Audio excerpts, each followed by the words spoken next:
Hey YouTube, Eagle Run 23 here. Excited to be in a spot this week where I actually am gonna have a little bit of time to do some stuff, trying not to jinx myself. Summer vacation is over. Back to the swing of school stuff coming up soon. And I have had a wild, busy, crazy, and successful summer. And so I'm excited to get back into some things that I enjoy doing. I have not had much hobby time here recently, and it's time. Okay, so I don't always know the order in which some of these videos are going up, so continuity is a little difficult for me, just because sometimes we switch stuff around based on when the videos are done, and if there's something else going on I'm trying to add to a video later, it just gets a little bit messy. But here's what we got right now. So I think you saw the video of where we took care of the inside of this OD green lower, and we're doing this FDE OD green thing. I really like it. I hope you guys like it too, because you guys voted for it. So so what we need to decide right now, I have a couple of different triggers. There's a trigger in here as well. So I have 3 drop-in triggers, and I have 3 guns that need triggers. So let's see if we can make some decisions here today.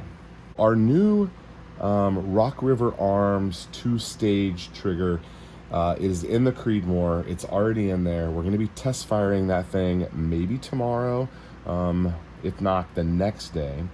And then next on the list is the 8.6 Blackout. This is a polymer lower. I need to tune up a little bit in there, but we're going to put a drop-in trigger in here as well. And I'm thinking we're gonna put this CMMG in here. We can put that in here in just a second and see what that does. And then the Grendel, I believe, is going to get the Triggertech. This is more of a high-end build. This is a $200 trigger, very expensive. Also, we're going to be doing some precision things with this. 20-inch barrel, Odinworks barrel, Odinworks bolt. More of a high-end gun. I'd like to have more of a high-end trigger in there. It's also what they call a light. What do they call it? A light 2-stage or a short 2-stage? It's a short 2-stage, and we'll test that here in a minute. We're gonna get that put in, see what we think about that. So if we put the CMMG in the 8.6 Blackout, and if we put the Triggertech in the Grendel, then maybe I leave this one in here. This is the Davidson Defense, and it's got that really distinctive, like, bow shape. It's flat though, and it feels fine. Got a nice drop to it, single stage trigger. The thing just falls. It feels amazing. I think I might put a grip on here and see what we think. I've got a grip for the Blackout, although we're gonna run a 3D printed grip on there, but we can put that on there for now. And then I think we'll do this FDE one on here. Oh, and I need to show you, we now have a toy that we can actually test trigger pull weights. Check out this lyman. We can actually test the pull weights here. So yeah, haven't used it before. Let's see how that works. All right, let me get some stuff put together here, and I'll be right back. All right, that took a little bit of effort, but we now have 3 lowers with triggers in them, and I was able to find Magpul grips for all of them, so we did not have to use the A2 junky one. Okay, so let's start with the 8.6 Blackout. So this is a CMG, and it is advertised as a 3 or a 3.5 pound trigger, and these are all 3 80%, and so it takes a little bit of fitment the first time you put a trigger group in them. That's just kind of the way that they are. Everything appears to be fine moving forward, but here is the 308. This will be the lower end for the 8.6 Blackout. Of course, we don't have a safety selector, and this is a trigger group only, and I screwed a grip on it so we can kind of have a feel for it and see what we think. So well, let's see how this goes. Just most of you know this, but you don't want to let your trigger slam home here. Like truly dry fire this without a bolt in there and all that.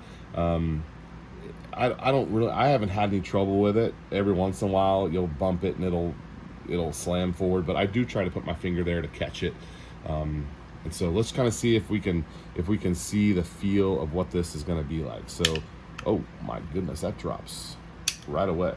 Okay, I might need to get a better hold on it here. So no staging at all. It just falls. It does feel a little stiff, but I feel like it's just a traditional single stage trigger. Let's see the reset. Very audible, a little clunky, but firm. I mean, that seems great. Let's put it on the lyman.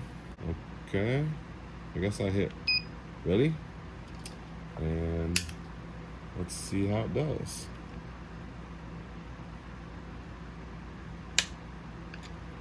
Can you see that? I guess that's 2 pounds, 4.4 ounces. Okay, clear.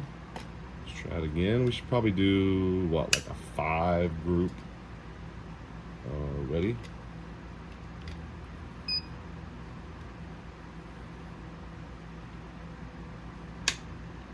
That was a little stronger. 2 pounds, 10 ounces. Still really light though, overall. Clear. Ready?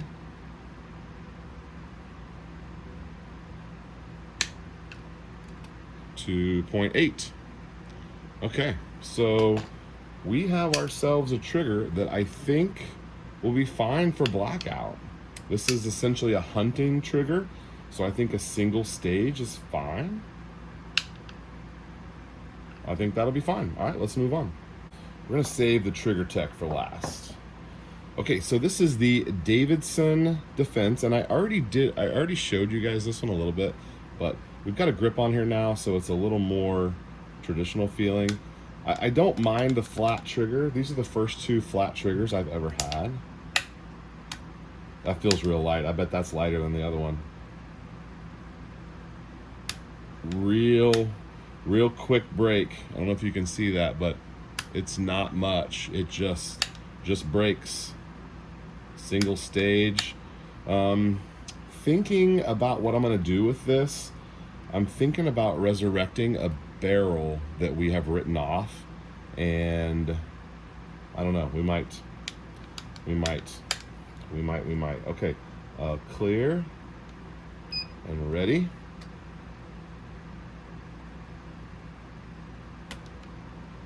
.9.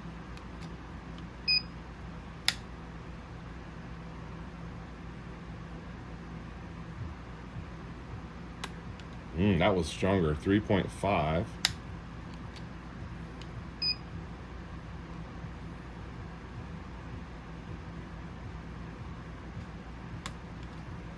.2. So that first one was just real light. Let's do one more.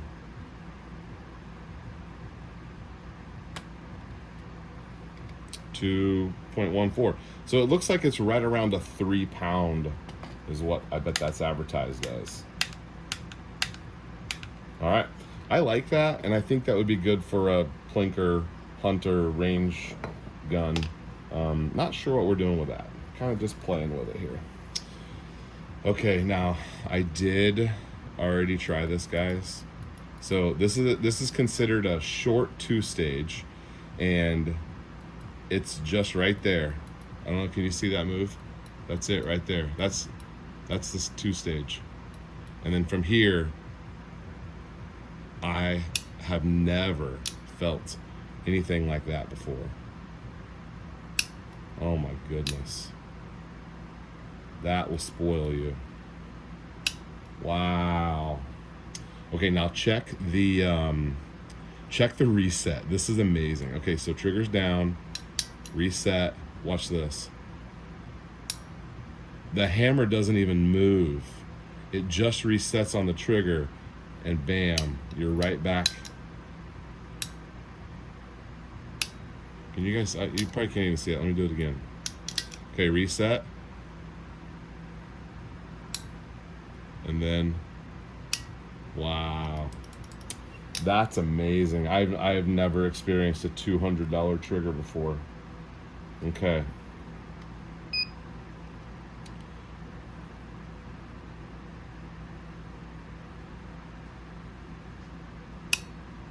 Oh, a little heavy, 3.8. Well, it is advertised as a 3.5, so 3.8 seems okay. I didn't hit ready.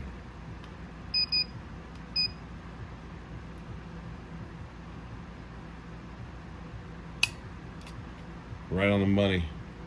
3.5, clear, ready.